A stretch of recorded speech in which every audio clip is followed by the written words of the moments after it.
नमस्कार, मैं हूं आपके साथ ज्योति कनौजिया। आइए नजर डालते हैं दिन भर की बड़ी खबरों की ओर। प्रधानमंत्री नरेंद्र मोदी की जनसभा से पहले ही बिहार की सियासत गर्मा गई। राष्ट्रीय जनता दल के सुप्रीमो लालू प्रसाद यादव ने पीएम मोदी के बिहार आने से पहले ही राष्ट्रीय जनतांत्रिक गठबंधन और केंद्र सरकार पर हमला बोला है। राजद सुप्रीमो ने कहा कि लालू यादव ने कहा कि भाई और बहनों को 3 मार्च को पटना के गांधी मैदान में जन विश्वास रैली का आयोजन किया गया।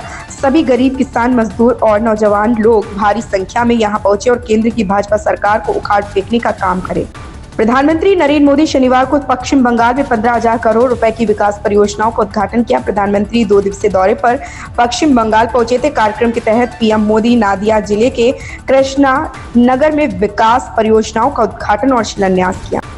पूर्व भारतीय क्रिकेटर और भाजपा सांसद गौतम गंभीर ने अपने एक्स अकाउंट पर ट्वीट कर राजनीति से दूरी बनाने के संकेत दे दिए। उन्होंने कहा कि मैंने पार्टी अध्यक्ष जेपी नड्डा से मुझे अपने राजनीतिक कर्तव्यों से मुक्त करने का अनुरोध किया, जिससे मैं क्रिकेट पर ध्यान केंद्रित कर सकूं। लोकसभा चुनाव को लेकर वेस्ट यूपी में जिस तरह की गठबंधन की राजनीति बिसात बिछी है, उससे किसी एक पार्टी की नहीं बल्कि भाजपा और रालोद दोनों की राह आसान रहेगी, जिससे वेस्ट यूपी के अधिकतर जिलों में जाटों का बिखराव मुश्किल होगा। दोनों के लिए अन्य को जोड़ने पर जोर रहेगा तो सपा, कांग्रेस, बसपा के कोर वोटर में सेंधमारी के लिए जोर आजमाइश की जाएगी। आंचलिक मौसम विज्ञान केंद्र के वरिष्ठ मौसम वैज्ञानिक अतुल कुमार सिंह व दानिश के मुताबिक इस साल तापमान सामान्य से अधिक रहने के आसार हैं। हालांकि मार्च में अधिकतम तापमान सामान्य से कुछ कम रहने से राहत रहेगी, लेकिन न्यूनतम तापमान सामान्य से अधिक दर्ज होने के आसार हैं। मार्च के बाद के 3 महीनों में गर्मी ज्यादा रहेगी।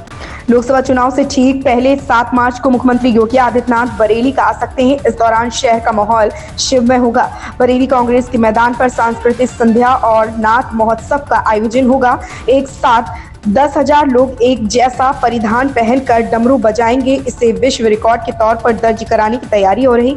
इस कार्यक्रम की ड्रोन से फोटो कराई जाएगी। अफसर तैयारियों में जुट गए हैं।